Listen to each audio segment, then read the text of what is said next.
ये आपका आज का संपादकीय पाठ है।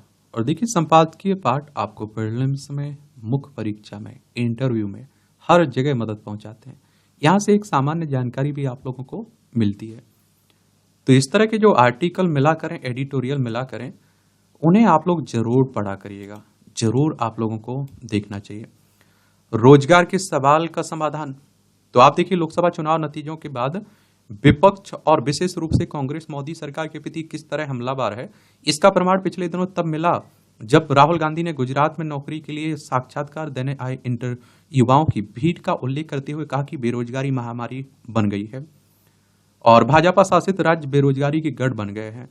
और साफ है कि वह यह माहौल बनाना चाहते हैं कि रोजगार के मोर्चे पर कांग्रेस और अन्य विपक्षी दलों द्वारा शासित राज्यों में कोई चुनौती नहीं है, सारी समस्या केंद्र सरकार के स्तर पर और भाजपा शासित राज्यों में है। ऐसा कोई आकलन झूठ ही कहा जाएगा, पर कांग्रेस और उसके सहयोगी दल अब यह झूठ का भी सहारा ले रहे हैं। कुछ दिनों पहले गोरखपुर में एक युवा की आत्महत्या पर विपक्षी नेताओं की ओर से यह झूठ फैलाया गया कि उसने नौकरी चले जाने के कारण आत्महत्या कर लिया, जबकि उसने पारिवारिक कारणों से नौकरी छोड़ी थी।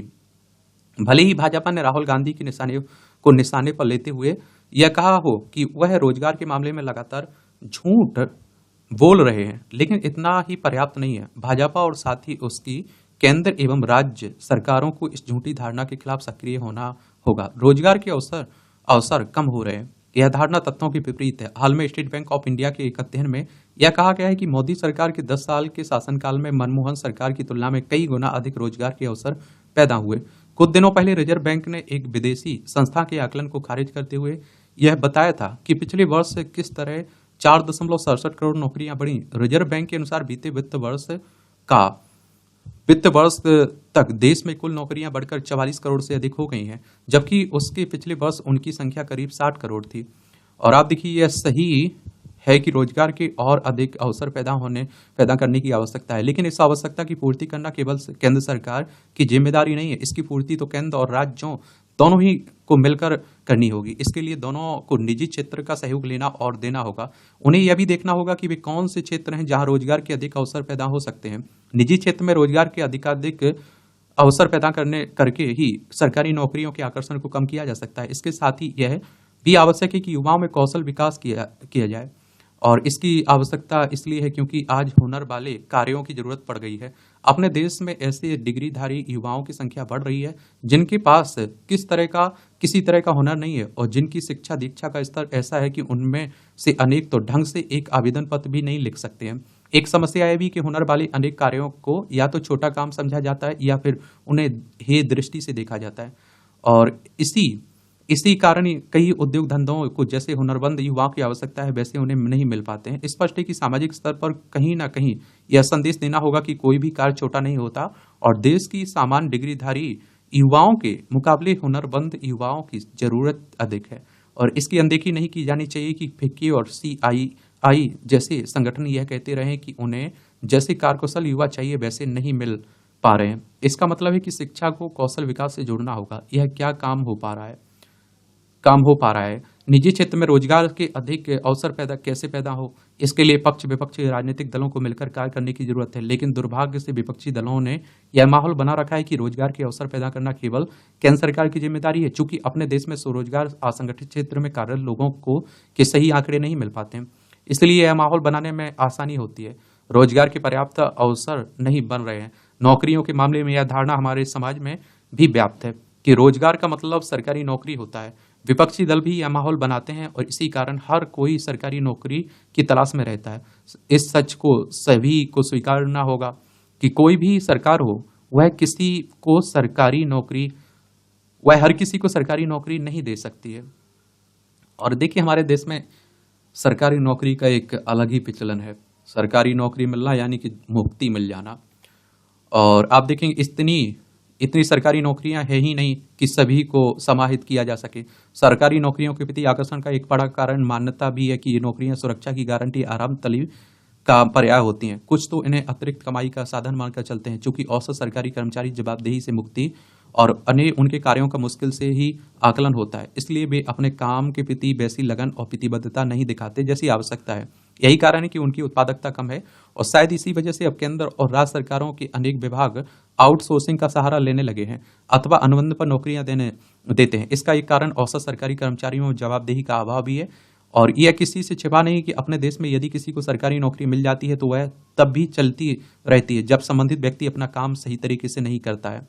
और यह सही समय है कि सरकारी नौकरियों को कार्यकुशलता दक्षता की कसौटी पर कसा जाए। उचित यह होगा कि सरकारें ऐसी सेवा शर्तें बनाएं जिससे सरकारी कर्मचारी जवाबदेह जिम्मेदार बन सके, जो यह मानकर चलते हैं कि इस नौकरियां आराम तलेबी का पर्याय होने यह आवाज हो सके कि सरकारी कर्मचारी के रूप में यदि वे अपना काम सही तरह से नहीं करेंगे तो निजी क्षेत्र के कर्मियों की तरह उनकी भी नौकरी खतरे में पड़ सकती है। ऐसा करके ही सरकारी नौकरियों के प्रति अनावश्यक चाहत को कम किया जा सकता है और जवाबदेही बनाई जा सकती है एक तरह से। आप लोग क्या सोचते हैं? ये आप देखिए संजय गुप्त के द्वारा ये आर्टिकल लिखा गया है, इस पर आपकी राय क्या है? आप लोग अपनी राय जरूर दिया करिएगा, मायने रखती है।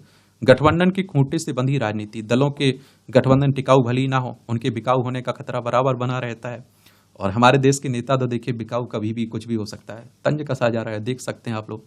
लोकतंत्र के प्रति जनता की संतुष्टि का स्तर, फ्यू रिसर्च सेंटर ने ये आप देखते हैं आंकड़े प्रतिशत में, अमेरिका में 31, फ्रांस में 35, ब्रिटेन में 39, कनाडा में 52, जर्मनी में 55, नीदरलैंड में 58, ऑस्ट्रेलिया में आप देखते हैं 60, स्वीडन में 75, भारत में 77 और सिंगापुर में 80 है। ये आंकड़े भी याद रखा करिएगा। सम्मान, प्रत्येक व्यक्ति सम्मान का अधिकारी है। अल्प बुद्धि, उथले ज्ञान और प्रभु में पूर्ण आस्था न होने के कारण अनेक व्यक्तियों को स्वयं तथा दूसरों में ईश्वरीय तत्व का बोध नहीं हो पाता है। यह स्थिति उन्हें आत्मसम्मान बनाए रखने और स्वयं के प्रति आश्वस्त रहने और जीवन के बहुविधि आनंद उठाने में बाधक बनती है। दूसरे को सम्मान देने वाला अपने सम्मान का मार्ग प्रशस्त करता है। प्रतिष्ठा, संपन्नता या बल के आधार पर या फिर दूसरों को भय दिखाकर बनावटी सम्मान मिलता है। असल सम्मान हृदय से उपजता है। सम्मान देने की प्रक्रिया में भाव प्रधान है और इसमें आडंबर के लिए स्थान नहीं है। मैं आपका सम्मान करता हूं कहने से किसी को सम्मान आप देखते हैं नहीं दिया जाता है। भाव भंगिमा, बोलने की शैली और व्यवहार से झलक जाता है कि आप दूसरों को सम्मान देते हैं। सम्मान और प्रेम संबंधों को की धुरी है, ये जीवन को अर्थ देते हैं और इनके अभाव में व्यक्ति की आध्यात्मिक मृत्यु हो जाती है। सम्मान देने और पाने वाले दोनों ही धन्य होते हैं। सृष्टि का नियम है, जो देंगे सम्मान, प्रसन्नता, सुख, आशा, प्रेम या फिर तिरस्कार, कष्ट, दुख, घृणा, वैमनस्य, वही आपको लौट कर वापस मिलेगा। दूसरों का सम्मान करेंगे तो हमारा जीवन तनाव रहित सुख शांति से बीतेगा। यह नियम स्वयं पर भी लागू है। स्वयं को हे मान लेंगे तो दूसरों के श्रेष्ठ जनों की श्रेणी में नहीं रहेंगे। सम्मान आदेश देकर कर नहीं मिलता और अपने आचरण और व्यवहार से अर्जित किया जाता है। आप कितना भी ज्ञानी या साधन संपन्न हो, सब सम्मान तभी मिलेगा जब आप दूसरों के हित में सोचेंगे, करेंगे। दूसरों की आवश्यकता के अनुरूप जब आप उन्हें देते हैं तो उनके सम्मान के भागी बनते हैं। जो आपको कोई लाभ नहीं दे सकता है उसे सम्मान देना उच्चतम श्रेणी का कार्य है। जीवन बहुत लंबा नहीं है, प्रत्येक क्षण का सम्मान करें। बड़ा दिलचस्प आर्टिकल लिखा जाता है कॉलम में। ये आपने देखा है कि बढ़त पर विपक्ष, अभी जो 7 राज्यों की 13 विधानसभा सीटों पर चुनाव हुए ना, उसी के संदर्भ में लिखे जा रहे हैं। आपको पढ़ना है तो पढ़ लीजिए, इसकी पीडीएफ आपको टेलीग्राम पर डाल दूंगा। राजनीति की बातें मैं सोचता हूँ छोड़िए ना हमारे देश की राजनीति को। थाली तक पहुंचे अनाज, झारखंड के खाद्य आपूर्ति विभाग के मंत्री ने एक दिन पहले राजधानी रांची में स्थित अनाज गोदाम के औचक निरीक्षण में व्यवस्था की बदहाली देखी और जिस अनाज को गरीब की थाली तक पहुंचना चाहिए था वह सड़कर नष्ट हो रहा है। बोरियों से भरे अनाज का वजन भी तय सीमा से कम है। यह स्थिति राज्य के खाद्य आपूर्ति विभाग में व्याप्त लापरवाही बयां कर रही है। केंद्र से लेकर राज्य सरकार तक ने खाद्य सुरक्षा को अपना प्राथमिकता सूची में रखा है, लेकिन इसके भंडारण और वितरण की प्रक्रिया में गंभीर खामी देखी जा रही है। इसका सीधा खामियाजा गरीब जनता को उठाना पड़ रहा है।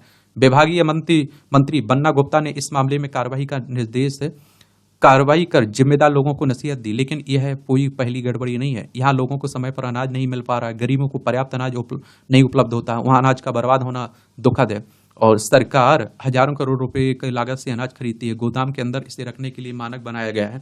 तकनीक की मदद से भी अनाज के संरक्षण और वितरण पर नजर रखी जाती है, लेकिन इस पूरे तंत्र का गैर जिम्मेदार रवैया समय समय पर सामने आता रहा है। अगर गोदाम में रखे अनाज को जीसीबी की मदद से जमीन से निकालना पड़ रहा है तो यह कहीं से भी सही नहीं है माना जा सकता। यही अनाज लोगों के भोजन का हिस्सा बनने वाला है। इसे खाने से लोगों के स्वास्थ्य पर गंभीर असर हो सकता है था। अब राज्य सरकारों और विभाग इसके सबक लेते हुए भंडारण की खामियों को दूर करने का प्रबंध करें। सौर मंडल के बाहर जीवन की संभावना, तो पृथ्वी से आप देखिए 50 प्रकाश वर्ष की दूरी पर स्थित आंख की पुतली जैसा ग्रह जीवन के लिए खास आवास योग्य हो सकता है।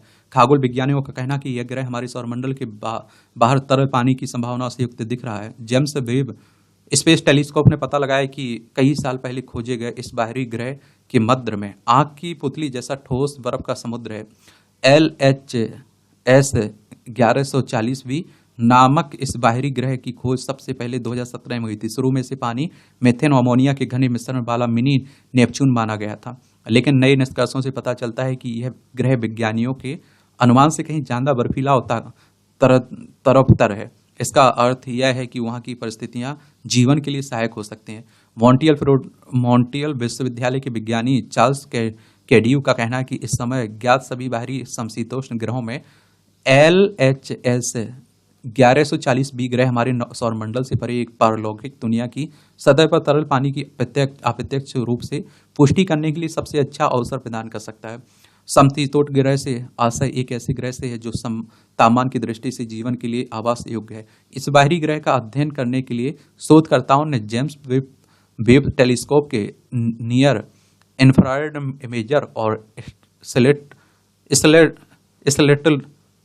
स्लिटलेस स्पेक्ट्रोग्राफ का उपयोग किया है।